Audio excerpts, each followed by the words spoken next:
Did you know that many products for pregnant women do not have their own clinical trials for safety or efficacy? That's because pregnant women are often excluded from clinical studies. Ritual is aiming to set a new standard with their Essential Prenatal Multivitamin. It's the #1 best-selling prenatal and the only leading prenatal backed by its own human clinical trial. Essential Prenatal is proven to deliver key nutrients, including folate, biotin, and vitamin D during pregnancy. Moms taking Essential Prenatal had a lower overall cortisol level during pregnancy than those taking a leading prenatal. Plus, it's designed to be gentle on the stomach. Ritual doesn't just have your back. They have the receipts. Get 25% off at ritual.com/clinical. These statements have not been evaluated by the Food and Drug Administration. This product is not intended to diagnose, treat, cure, or prevent any disease. Absolutely. And along those lines of what you just said, I can think of a lot of people that I don't like. Yeah. And if I was with them and someone was meant to do them harm, they would have to go through me to do it. I wouldn't think twice. When you think about your career and the things that you've done, there's been several times where, gunfire, where, when it's all over, the adrenaline's now going away and everything else, and you look back and it's like, man, why did I do that? My wife could have been without a husband and kids without a dad. I wasn't thinking. I just went and did. And that's really the mentality that we all have is that we are putting our service of everyone else above the safety and security of ourselves, and we don't even think about it. There's not even a hesitation.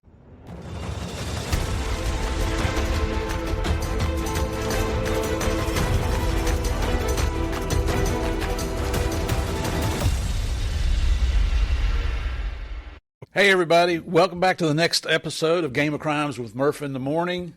Thank you, folks, so much for coming back every week. We're coming up on the end of our 4th year with the Game of Crimes. I bring a special guest on every show. This week is no different. You can tell I'm not home in my home studio. We're out in San Diego at a conference. You guys that have listened for a while, this is the one I come to every year. I think this is my 8th year attending this conference, and they surprised me this year by telling me I'm now an honorary member of the board of directors here. So that is a title and a badge that I wear very proudly. I had no idea they were going to do that. Just honored to be here. But like we do every week, I bring you a stud or a studette on the show, mostly law enforcement, current and former. We bring in military heroes as well. And, occasionally I bring in a former bad guy. So this week, though, is a very special guest. I'm a little bit awestruck. It took me, I'm going to guess, 10, 15 minutes to get him back here in this room so we could do the interview. And it's because he's running for governor of California. And when we finished the opening ceremonies for this conference, the people were lined up back of the aisles just to get a picture with him. And these are police officers. As we were coming back into the little studio here, I told him, I said, man, if you've got the uniforms wanting pictures with you, that's a testament to how much they respect you, how much they want you to take that position as the governor of California. So, ladies and gentlemen, a true honor for me to welcome Chad Bianco to the Game of Crimes. Sheriff, welcome, brother. Thank you so much. Thank you very much. I'm happy to be sitting here with you. This should be a good one. Well, it's like I tell some of my guests, let's see how you feel after I finish the interview. I always feel good. The man's got a smile. He's very charismatic. His background, 32 years with the Riverside County Sheriff's Department. Started off coming out of the academy, I'm guessing just a road deputy. Straight to the jail. I did a couple of years in the jail. Actually, introduction into gang enforcement. I was a corrections deputy, but I was assigned to classification. So I interviewed everybody that came in. We were in charge of housing and all that stuff. And of course, inside a corrections facility, gangs and race is a huge issue. Mm-hmm. So that was my introduction, my first trainings and conference and everything else. So that's where I started, did a couple of years there, then off to patrol. Typically in a sheriff's office, especially in California, you go straight from the academy to corrections, and then you start your patrol time. And that's very common. Thank you for explaining that, because I know on the East Coast it's pretty much the same thing. You got to do your jail time and then you hit the road. Yeah. And as I say that, after I became the sheriff, I changed it here. Did you? Yeah. So we have a completely different career. We're a very large agency. I have a completely different career path in corrections and patrol, and they are separate. So we have correctional deputies and patrol deputies. So Excellent. It's different classifications. And 32 years with the SO? And you were just telling me, I mean, you retired and then came back. Is that right? I didn't actually retire, but I set my date. I had notified PERS, and everything was all set for me to retire. October 23rd, 2017 was going to be a retirement date for me. And lots of things happened after then. Yeah, here we are in 2025, and you're still wearing a badge. Still wearing a badge. I'm the sheriff now, and I was a lieutenant back then. And next year we do this again, I may be the governor. Well, that looks, what I've seen so far, looks like you got a really good shot here. So let's just get into a little bit about your background, where you grew up, your family dynamics. Do you have law enforcement, where you went to school, what your ambitions were, and you just run with it. Sure, absolutely. I grew up in a very, very small mining town in Utah. Helper, Utah, 1,200 people in the town. I think in the entire county there were 18,000, roughly about 18,000 people in the county, one high school for the entire county. So very small, everyone knew each other. I grew up the oldest of three boys. My mom and dad were very young when they had kids, and a very tight family. Both sides of the family, both grandparents on both sides, and we just had a great upbringing. I was blessed, very athletic, and so I was very involved in sports. I was very competitive in wrestling, golf, and baseball, but baseball was my favorite. That was my sport. And talk about dreams, no, I never wanted to be a law enforcement officer. My dreams were I was supposed to be, probably about now, I was supposed to be being inducted into Major League Baseball Hall of Fame. But, it is, as we get older, we realize that our plans for ourselves aren't usually what God's plans for us are, and our lives take different turns and we end up in different places. So athletics is really what drove me out of the small town, college scholarship to play baseball. And wow. Eventually I moved to California. Baseball is what brought me to California. I was 11 years old. I came to Santa Monica, California to play in the Little League World Series. And how it worked is they house you with foster families. So the team is split into two players go with a foster family. And this family was amazing. I was 11, and they had a 13-year-old son and a 16-year-old daughter. And they just took us and immersed us in Santa Monica. I mean, the beach, the pier, the downtown. We went to one of their friends' birthday parties and in the park, and we just did so much with them. I absolutely fell in love with it. After the whole baseball thing was over, I went home and told my parents, I said, hey, I'm moving to California. And, at 11 years old. At 11. And they told me I had to wait till I was an adult. But that stayed with me. I knew that eventually after my baseball career was over, I would be moving to California, and that's what brought me here. And what position in baseball? In my last 3 years of college, I played 3 different positions. So I was mostly a middle infielder, but I guess I was in every single game because of hitting. I DH'd my first year of college. I was a DH. Wow. Then a second baseman, then a left fielder and first baseman, and then I ended up as a second baseman my senior year, once in a while rotating off between first base and second base. But they'd keep me in for defense, move things around, but I was always in for my bat. So well, what a great utility player. I was blessed. I wasn't blessed big, but I was blessed talented. And I say all the time, I was at the time in the 80s, the mid-80s, and I watched the introduction of steroids into baseball, and especially into college, watching from one year to the next the size difference of a player that we were playing against. And that just wasn't for me. Growing up with wrestling, I was always concerned about my health. I was always concerned about what was going into my body. I was always maintaining weight, lifting weights, doing those types of things for strength and for baseball. And I was just afraid of drugs. I've never tried drugs. I have to, once in a while, especially as a kid, I drank.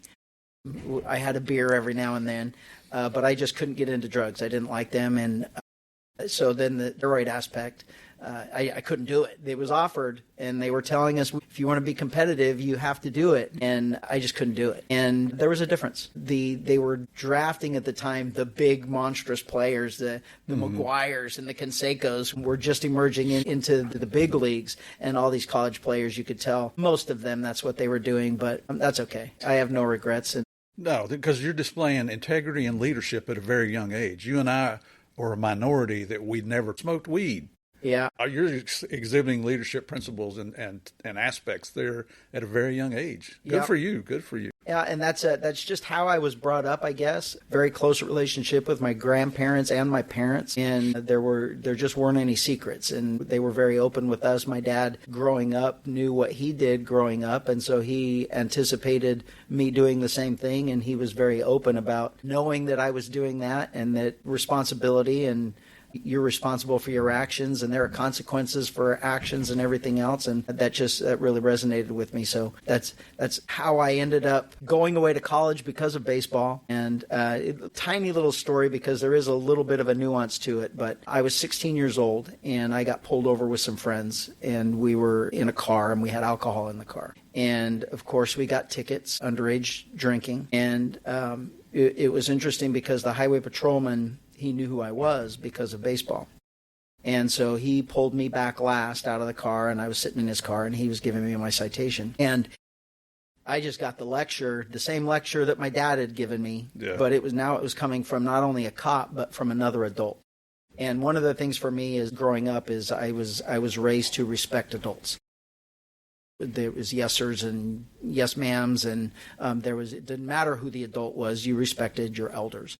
And so I had this guy in uniform in a cop car, but he was an adult, and he was talking to me like an adult.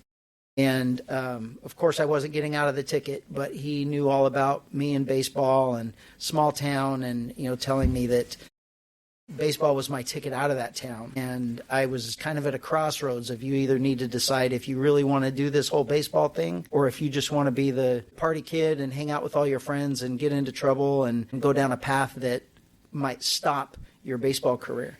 And I remember pulling away. We were all, my friends were mad that we got tickets and everything else, and I was just embarrassed.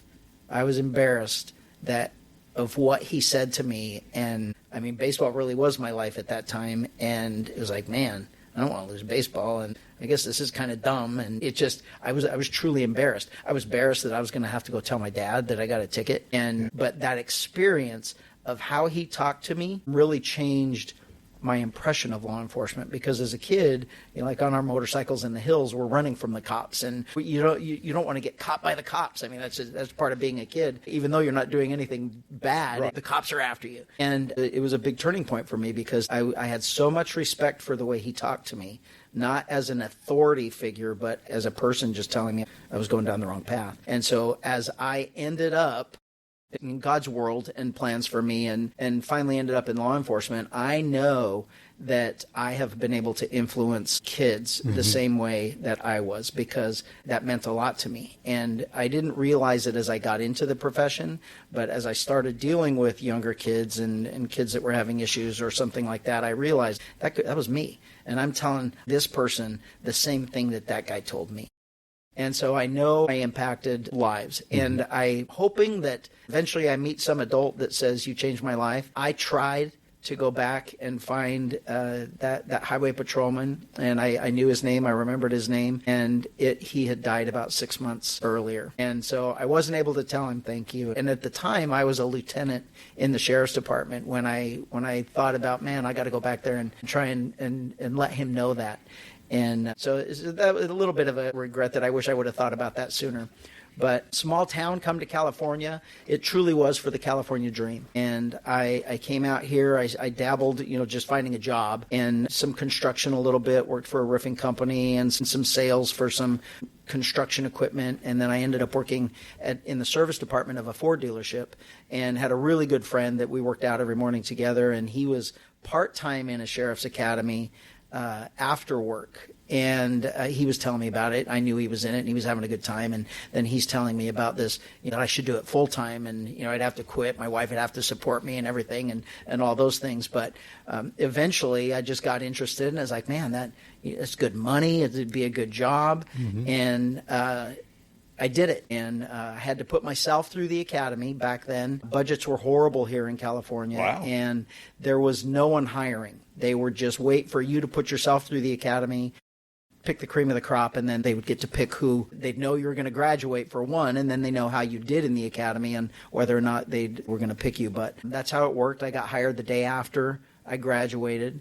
And I really only wanted to work for Riverside anyway. I went to a different county's academy, San Bernardino's academy. That's where I was working at that dealership in the time, so it was natural to get into that one. But I lived in Riverside County, and I only wanted to work there. So I ended up finishing extremely well, in my academy. You did. You graduated number one. You're being humble and won't say it. Yeah, and they picked me up right after that, and it was just a natural. Yeah. It was a natural. And a lot of times, you mentioned leadership, and we talked this morning at the opening of the conference about leadership and everything. There's something, as me growing up and getting to where I am today as a leader, and I've always requested to go to leadership classes as trainings and things like that, and I was never sent. And for whatever reason, I don't know.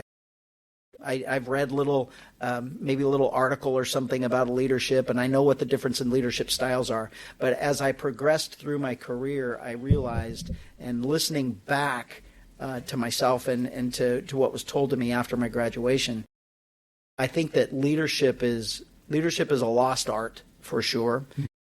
But I think it's a combination. For sure, you can learn leadership, but I truly do believe that in my case, I was born into it. And it was just something, and it could have been learned because of my parents and my grandparents and those things of growing up, that's how I learned it. But that's not something official that I can look back and say, this is why everyone considers me a good leader. So it's probably a combination of everything. But I do realize, and I have realized recently, that if I would have been able to go to classes, if they would have sent me to classes, I would have learned about the different leadership types and everything else. And I'm extremely competitive in everything that I do. And I feel like I would have pigeonholed myself into a leadership style. And it may have hindered my ability to be the leader that I'm considered today in the law enforcement world, because I realized that we're dealing with, I've got 4,400 employees, and that's 4,400 different personalities that don't all react the same to the same leader. And that leader has to be the leader for 4,400 individuals, not just one team. Right. And you've got to make them a team. So I think it's a combination of birthright and how I was born, how I was raised, and then growing up in this and looking at different leaders that I didn't look at them as leaders at the time. They were supervisors, but I said, I like a lot of the things that supervisor does, but I don't like this. Yeah. And I like these things over here, but I don't like that. And so as I started to promote, I really wanted to make sure that I didn't do those things that I didn't like. If I didn't like it, more than likely other people didn't like it either. Right. And not only your upbringing, but that first encounter with the law enforcement at 16 years old, and that's at a time when law enforcement had the discretion to make decisions on the street. And, thank the good man upstairs that the police officer that approached you took an interest in you, whether you like it or not, or whether you realize it or not. That's the way law enforcement used to be. Now, I believe after 38 years as a cop, I think cops today want to have that discretion to have a positive influence on, especially young people. But, man, it's like the way times are now, people want it to be black or white. Yeah.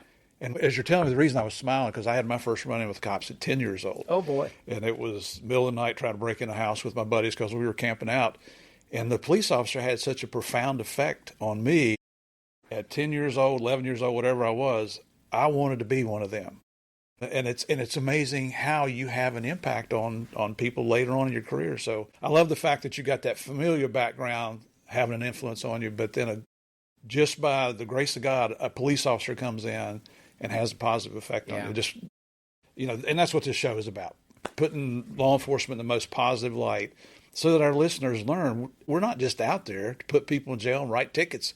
We don't have quotas. That's a popular myth, but the reality is I don't know any agencies that have quotas. No, I've never heard that. I've heard it. You hear that all the time, but the friends I have, the different agencies I have now, my associates that are leaders all across the country, there's no such thing. And as we are dealing with what we're dealing with the media now and with the negativity toward law enforcement and politicians that are very disingenuous and dishonest, it's their attempt to demonize us. It's another one of those things for, they have quotas. That's the only reason. I didn't do anything wrong. It's a cop getting a quota, so he's lying to get his quotas or cheating or doing whatever. And it was something that was non-existent that just came up that became urban legend. Yeah, exactly. And people believed it. And even to get even more political now, it's the same thing about racism. It's like all cops are racist. That's what they want you to believe. And in a cop's perspective, we all look at each other and it's like, we're the furthest thing from racist. Yeah. I look at my agency and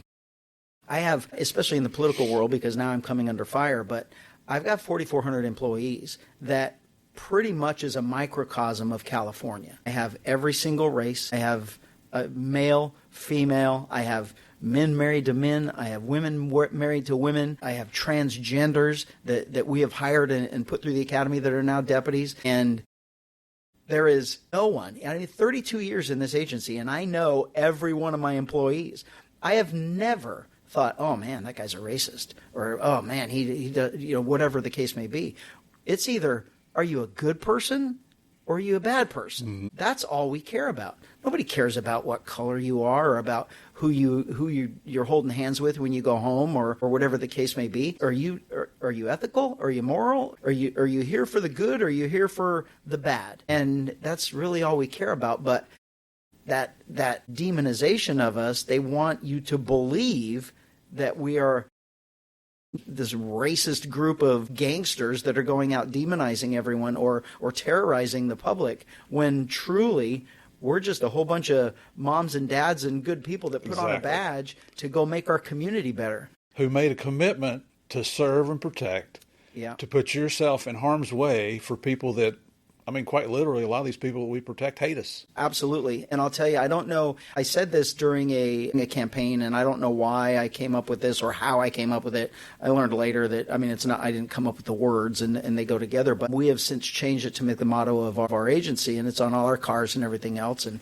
everything that we do, our badging, is service above self. And I truly do believe that if you are a successful law enforcement officer, you have to actually be capable of serving others before yourself. Absolutely. And along those lines of what you just said, I can think of a lot of people that I don't like. Yeah. And if I was with them and someone was meant to do them harm, they would have to go through me to do it. And I wouldn't think twice. And when you think about your career and the things that you've done, there's been several times where gunfire, I mean, when it's all over, the adrenaline's now going away and everything else, and you look back and it's like, man, why did I do that? My wife could have been without a husband and kids without a dad. I mean, I wasn't thinking. I just went and did. And that's really the mentality that we all have, is that we are putting our service of everyone else above the safety and security of ourselves, and we don't even think about it. There's not even a hesitation. Yeah, that running towards the ground shots, not running away from them. That's right. I'm one of those that run away now, just so you know. Yeah, that's. Did you know that many products for pregnant women do not have their own clinical trials for safety or efficacy? That's because pregnant women are often excluded from clinical studies. Ritual is aiming to set a new standard with their Essential Prenatal Multivitamin.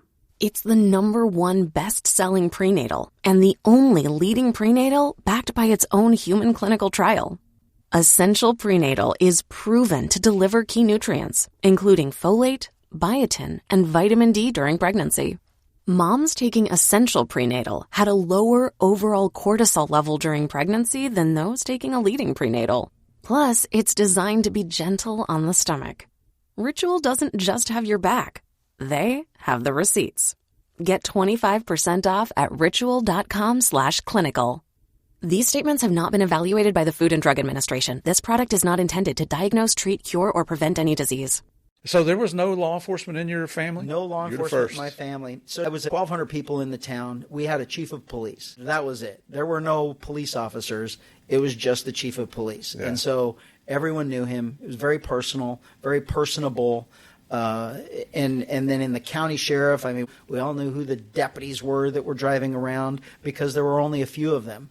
And so there was always that respect. There was always that respect for authority and for law. So I always had that, but no one that I knew growing up that was in the law enforcement field. I was the first. And now my brother is in law enforcement. My brother, I'm the oldest of three. My second brother is a Superior Court judge in Los Angeles. My youngest brother is a deputy. He's a chief deputy. My daughter and my son-in-law are both deputies. Wow. So you started a trend. And once you get that bug, you can't walk away from it. You can't. There's nothing else I would rather do than this. It's the adrenaline, the excitement. Doesn't matter how many burglary calls you go to. Every single one of them is different because you're dealing with other people and circumstances. And so nothing is ever the same. If you're an adrenaline junkie, you have to love it. If you love helping people, which truly that's my joy in life, or I guess my love language is what my wife calls it, is serving other people. And I hate asking for help. I hate asking for assistance in anything. I'll do it myself. I don't read directions. I just figure it out and do it myself. But I will help anybody do anything. Yeah. And that's just how I've always been, whether it's my wife, my kids, my friends, my coworkers. And that's really what makes me happy. So one thing I didn't ask you is, what college did you go to? University of Utah. Is that the Utes? It's the Utes. There it you is. go. So I went to junior college first, College of Eastern Utah, and we were the Eagles. And then the University of Utah picked me up from there, and I was a Ute. And your major was? Physical education. Oh, I was expecting you to say criminal justice. Well, I have a criminal justice degree now. Okay. So you just keep going. I love it. So when you're going through the police academy, I've been through a couple academies myself because I changed agencies. There's always funny things that go on, stupid things. Got any good stories for us? You know, I don't know. I do have. I've never told this story. I've told it to a couple people, but it was an interesting story. We had my tax staff was there were two males and a female, and the female I was married at the time, and she was an attractive female, and she was from another country, and so she had very thick, heavy accent, and she. 25 years old. I was a young male, and she was very attractive, very fit, and that authority figure that she's yelling at us and everything else. And so I developed a good relationship with her just because of what we were doing. And I would always get in trouble because she's supposed to be standing at attention, and she would catch me looking at her, and so then they'd all yell at me because I wasn't staring straight ahead and all those good things. But so from her country, and hopefully it comes to me, the cops version from her country came and was doing a story on her. And so they were filming our academy. They were filming her go around and everything else. And so they were doing defensive tactics. Well, defensive tactics in California are not the same as defensive tactics in her country. And so she got me.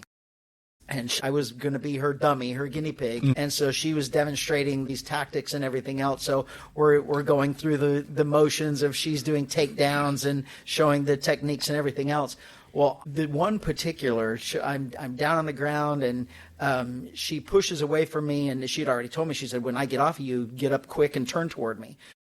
She gets off of me, and this is all on camera. I get off, she gets off of me, and I jump up and I turn to her, and she kicked me right in the chest. And she's this major martial arts expert, and in her country, that's what they did. There wasn't really guns. It was martial arts.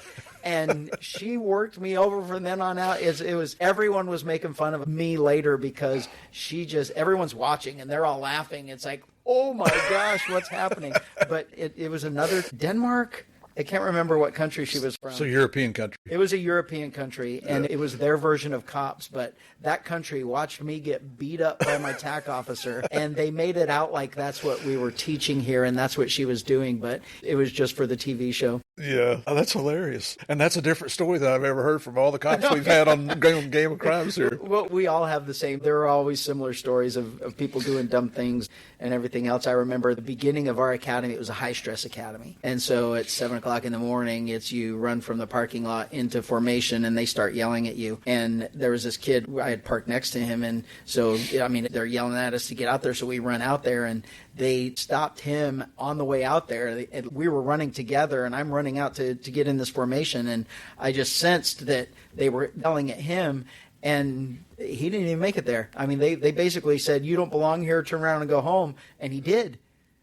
And it was like, wow. Holy moly. So I was not in the military. I didn't go through a boot camp, so that was initial for me. And very shocking, very shocking. It was crazy. Being yelled at that morning, and he's yelling in my face, and as he's yelling, he spit, and it just like a little, not like spitting, but just spewing out. Yes, and it kind of right in the corner of my eye, and I kind of flinched. And then I got in trouble for moving and for flinching. And was I afraid of him or what? And of course you can't say anything and you can't do anything. Yeah. So it was eye-opening for me for sure. And then I tell you, law enforcement for me, coming from a small town, I mentioned we were talking about racism a little bit. I didn't grow up with racism. There was no such thing. It just didn't exist in our small community. And so in college, now I have, especially our football players. So I was on the baseball team, but we're all the same. When we're in the locker room, we're just college athletes. You're a team member. Absolutely. And so I befriended some of the football players that were from inner city Chicago. And they talked about being gang members. And we saw their tattoos and we knew they were gang members. And they would talk about it. And it was a lifestyle for them. That's just what they felt. That's what they had to do. And they talked about racism, about being victims of racism and things like that, and in growing up in sports until they just got so good that it didn't matter. When I started the jail, I remember being in the jail the first day, and we had pods, 3 pods. In this particular pod they were split by race. So you had blacks in one, Hispanics, and then whites. And I remember just walking in, and I've got my training officer, and he's explaining the whole thing. And I just remember asking him, like, well, why did we separate them into race? I mean, isn't that racism? And he had just this dumb look on his face, and he said, what are you talking about? And so then I had to learn that there is racism with criminals. Yeah. I mean, there are some black inmates that have to be housed with blacks. There are some Hispanics that can't be housed with anything but Hispanics, and the same thing as whites. And that was new for me. That was just something that I couldn't even fathom. So that experience in the jail was very, very good for me because small town boy from Utah, it was culture shock coming to big city, major corrections facility, and then trying to learn about racism and everything that went into it. So it was certainly a learning curve experience for me as I started. And then moving up through my career. But man, I definitely was born for this profession. Yeah. And it's treated me well, and I've been blessed in every aspect that I've done. Were you ever assigned to work narcotics? I did. That was my favorite assignment. Isn't that crazy? Yeah, I did. And it was amazing. When I met my wife that I moved to California with is an ex-wife. And my current wife, I met her while I was undercover. And so I had long hair, I had a big, long goatee, just thick, black, big goatee. While I was dating her, I don't even think we were really serious and married yet, but at one point I shaved my head. So, I mean, how she stayed with me, I have no idea. But I was into that, and we were a combination. I was narcotics part of our enforcement team, but it was a combination with gangs. So I concentrated on the drug part, but we had to do everything for force multiplier with our gang guys. So They helped us on our warrants. We helped them with them and their investigations and things like that. So I was predominantly into narcs, into drugs, and I absolutely loved it. I thought I was going to do that for the rest of my career. And it was a good thing. All right. So did you ever watch Miami Vice? I did. And I think that was not my version of undercover narcotics. It was fun to watch. It was a good TV show, but it's TV. Yeah, exactly. In law enforcement, you realize it's like, hey, it's not really how it is on TV. Yeah, that's, I always wanted to be Sonny Crockett, have the long flowing hair and the silk shirts and the bling. Oh, yeah. So, some gold chains and all that stuff. Yeah, it wasn't the same. I mean, just that. And because we talked about it then, of course, if you wore the wrong thing, then you would be called Sonny and Miami Vice or whatever it is, because it's just a different environment, that Florida beach environment to the Inland Empire desert area that was, when I was doing it, it was predominantly, we were really, the Inland Empire was the meth lab capital of the world. Yeah. And so it was all that environment. It wasn't the beach with the wind blowing in your hair and all that good stuff. I was fortunate. My first assignment coming out of the DEA Academy was Miami in 1987. It was still the Wild West, but, wanting to get on that go fast boat, go out in the ocean and come back and have all those bikini clad girls waiting on you. Yeah. I'm still waiting on that to happen. Yeah, that's the version that it's TV. That's exactly right. Did you ever envision when you became a police officer that you would move up in the ranks and become a leader? No, I do have a funny story about that, though, because my first eval, your 6-month evaluation, and my supervisor pulled me in and was asking me questions about me and my life and doing the stuff for my eval for work. And one of the last things she asked me was, what are my goals? And I didn't have any goals. And I'm like, I don't know if I have any goals. And she's like, well, everybody has goals. So I said, well, I want to get off probation. And she's like, that's not a goal. That's going to happen. And I'm like, well, I want to go out to patrol. And she's like, everybody goes out to patrol. That's not a goal. That's just the progression of what you're going to do. Mm-hmm. And she's like, you've got to have a goal. How do you want to end your career? And I felt embarrassed that I didn't have a goal. And it's like, I don't know. I don't even know what I should be saying here. And I don't know why it popped into my head, but I said, well, I guess I want to be the sheriff. And she wrote that in my eval. Really? Oh, yeah. And so bad for me. When I went to patrol, now I transferred out of the jail. That's your old baby assignment. You go to the jail way back then. Now I'm going to a patrol assignment that now I'm on training. And my first day of training, I wanted to sit in the back, and the sergeant called me up front. He said, your seat's up here. And I walk up front, and there's a little paper placard where I'm sitting, and it says Sheriff Bianco. Do you still have that? No, that would have been nice to keep, but I was so embarrassed. And so then that was a joke all along, that because they all knew what it was and why he was saying that. That sergeant was friends with my jail sergeant, and so she had told him what I had said and what she did. So I did not live that down. And so that, that's always stayed with me. And especially as I started running for sheriff, people are like, hey, remember that first day of patrol? You were going to do this from the very beginning. But the reality is I never thought of that. Right. It was, I couldn't think of anything else. And so that's what popped into my head. But it's a great example, because our regular listeners hear me say this all the time, is this is not an occupation you go into if you got thin skin. Because your first day in the academy or in your training session there, they're busting your chop. Oh, yeah. That's one thing about me is I've got a very good sense of humor. I certainly don't have thin skin. You can't say anything that's going to hurt my feelings or anything like that. And that works well here in our profession. It does. That works very well.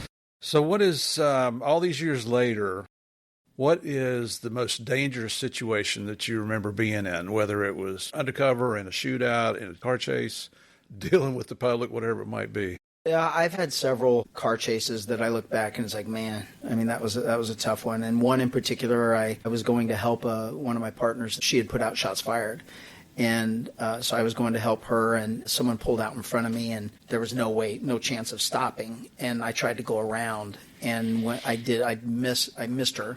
But when I went around, I hit the dirt shoulder, and I was going fast. And coming back on, as soon as I hit pavement, I just immediately started rolling.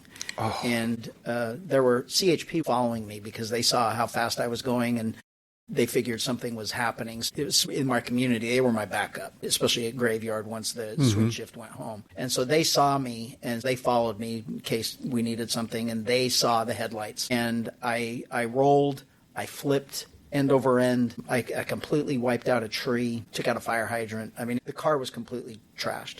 I had no injuries. I had nothing. It took a lot to get out of the car. HP pulled me out of the window, but it was hard. It was so smashed. There was no room for me to get out, so it was hard wiggling my way out. But looking back, is like, man, that was a close one. Looking at the car after, that was bad. And then probably the worst was a call for service of a person shooting in the neighborhood. And we got there and we tried to find it, me and my partner. And I don't know if we'd been given bad information or if he had moved or whatever it was. But as we're walking through this neighborhood, it's dark. I don't even know what time, probably 10 o'clock at night, 11 o'clock at night. And all of a sudden he started shooting at us, and we dropped down in this yard, and there was a little tiny retaining wall, a block retaining wall that was only 2 blocks high, and we're laying behind it, and he's shooting at us. I mean, the bullet, he's got a rifle, high-powered rifle, and it's destroying the blocks, and you can hear the bullets going over your head and everything else, and we really didn't know where he was coming from.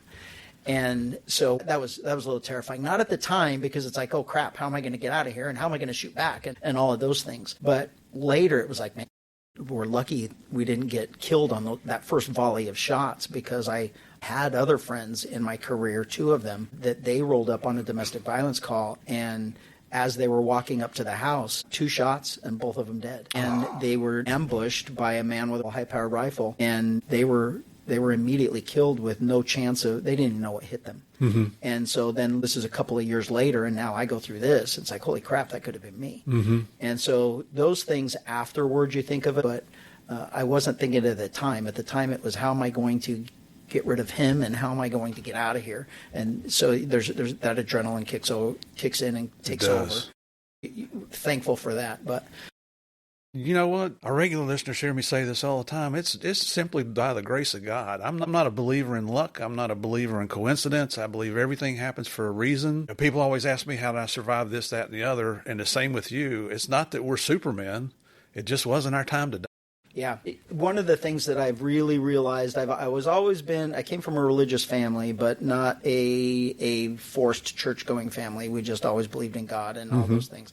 But especially in this career, as I progressed through my career, and now I tell the younger deputies as they're coming in, when I talk to all of them when they come out of the academy, if you don't have faith in God, you have to get it. Yep. Because it's going to help you cope with the bad parts of this job and the things that happen that you can't explain or that you can't understand. And so throughout my adulthood, whether it's things that happen to me or things that happen to my kids, I'm way past the part about coincidence and accidents and all those things. It's either your time or it's not, because there's so many things that influence. I mean, you forgetting your keys and taking 15 seconds to go back in and get your keys and then go out could have meant the difference between a life and death encounter somewhere down the road, somebody running a stoplight in front of you, and if you hadn't have forgot your keys, you would have got hit. I mean, truly do believe, and we've unfortunately had, a couple of years ago, we had 2 deputies murdered 3 weeks apart. And if I didn't have a faith in God then and be able to help my department get through it with that faith, I don't know how I would have done it, because as the leader and as the person that I truly did feel responsible for them. They're like my kids. Yeah. And the second one, having to hold his pregnant wife, I tell her that he died. Oh. I couldn't have got through that either at that time or immediately after if I questioned things, if I questioned God, or if I questioned life's existence or anything else. It has to be my faith, knowing that there's something far better than what we have here, and the faith that we're here in a world of sin, waiting to go somewhere else. And I wouldn't consider myself a Bible thumper or anything like that, but I truly am a believer, and I know that that's what's gotten me through a lot of the hard times in life in general, not just work. But in this line of work, you have to have that belief, because there are some things that are far beyond our ability to understand, control, or explain. And if you try and do it yourself, you just mess yourself up. Right. When I was doing research on you before our interview, our discussion here, I saw where you listed your priorities as God, family, and service, which I agree with you 100%. That's the way it should be. The reality is it's usually police, and then everything else. Yeah. Which is, I get a lot of messages from people that, hey, I read your book, I saw a TV series about you, I saw this, or I heard you speak, and I want to join law enforcement. What are your words of advice? My advice, and the reason I'm saying this is I'm curious to see if you agree with it.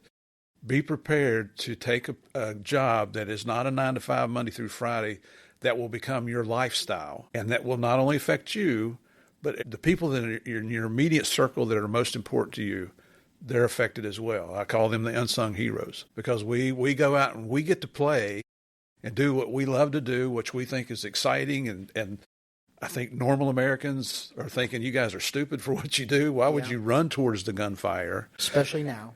Yeah. But then we expect our wives or our husbands, our significant others, our children to just take care of business at home. I'm doing something that's important. And then we come home and they take care of us. Yeah. So I'm the exact same way. And one of the things, when there's a lot of people that ask, is like, hey, I'm thinking about getting into law enforcement. And the first thing I ask is, are you married? And what does your spouse think? And then talk through that, because if they don't want you to do it, I don't think your marriage is going to last. Right. Because right. They've got a lot of apprehensions for some reason, and you're doing it on your own. And this career was just as much my wife's as it was mine. She had to deal with every aspect that I had to deal with. And she had her own things. Yep. She had, when I'm working graveyard, the kids wake up in the middle of the night, I can't help.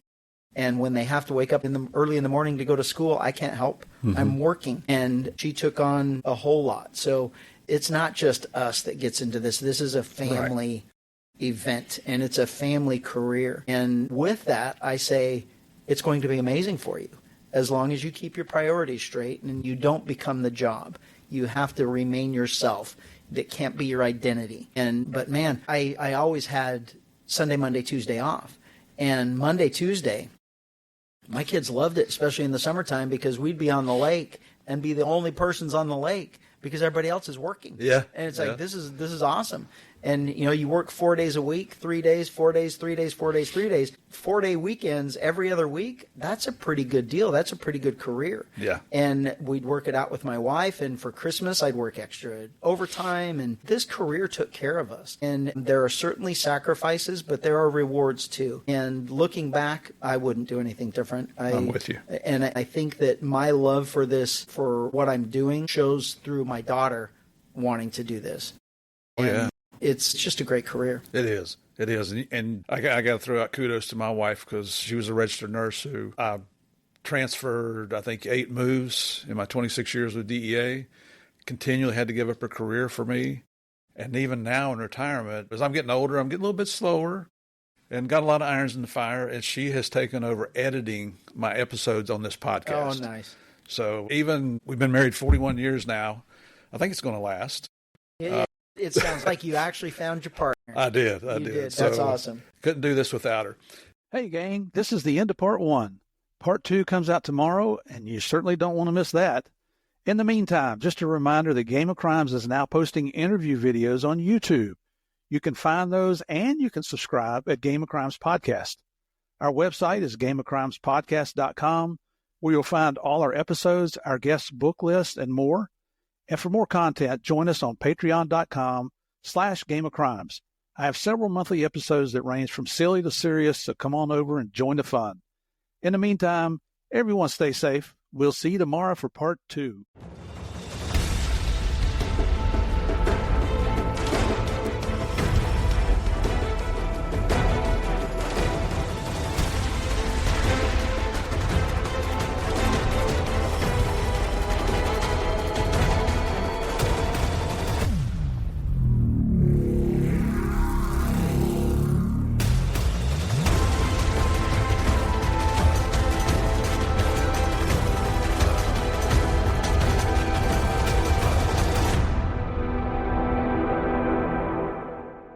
Did you know that many products for pregnant women do not have their own clinical trials for safety or efficacy? That's because pregnant women are often excluded from clinical studies. Ritual is aiming to set a new standard with their Essential Prenatal Multivitamin. It's the #1 best-selling prenatal and the only leading prenatal backed by its own human clinical trial. Essential Prenatal is proven to deliver key nutrients, including folate, biotin, and vitamin D during pregnancy. Moms taking Essential Prenatal had a lower overall cortisol level during pregnancy than those taking a leading prenatal. Plus, it's designed to be gentle on the stomach. Ritual doesn't just have your back. They have the receipts. Get 25% off at ritual.com/clinical. These statements have not been evaluated by the Food and Drug Administration. This product is not intended to diagnose, treat, cure, or prevent any disease.